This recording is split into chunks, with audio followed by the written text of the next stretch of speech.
Hello, hello mga kapitbahay. Papakita ko sa inyo kung paano ko niluluto ang aking tikoy na hindi dumidikit sa kawali without using egg. So, pag bumibili din ako ng tikoy, maliit na size lang, para isang kainan lang, na enough lang for us kasi hindi rin masarap yung matagal. Pero sabi nila, mas masarap daw yung inaamag na. Ayoko naman ng ganon. So, ayan, hiwain ko lang siya ng tamang sukat. Ayan na.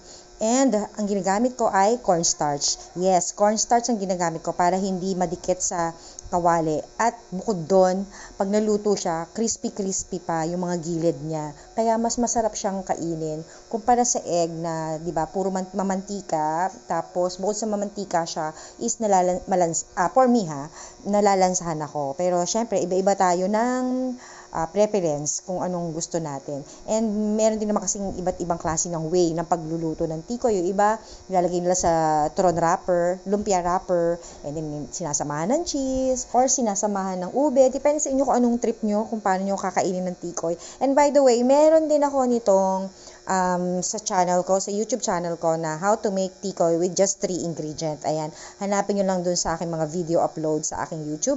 And meron din akong 4 ways of cooking tikoy. And since masarap to isabay sa kape at tsaa din, and ngayong gabi, Chinese New Year, magtsatsaa kami with our tikoy. So, tea party tayo after dinner. Ito, magti-tea party kami. So, green tea with lemon, yung aking pinrepare. Na lalong sumasarap dahil sa pagkukwentuhan, pagmamaritesan, char lang.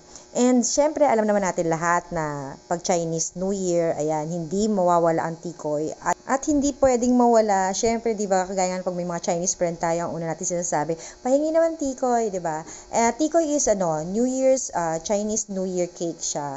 And yung kanyang shape na bilog, it signifies money, prosperity, and of course, and yung pagiging sticky naman niya, it symbolizes a healthy bond within the family and other relationship. So, kaya hindi nawawala ang tikoy tuwing Chinese New Year. So, yun lang. Kong hei pa choy. God bless everyone. Bye!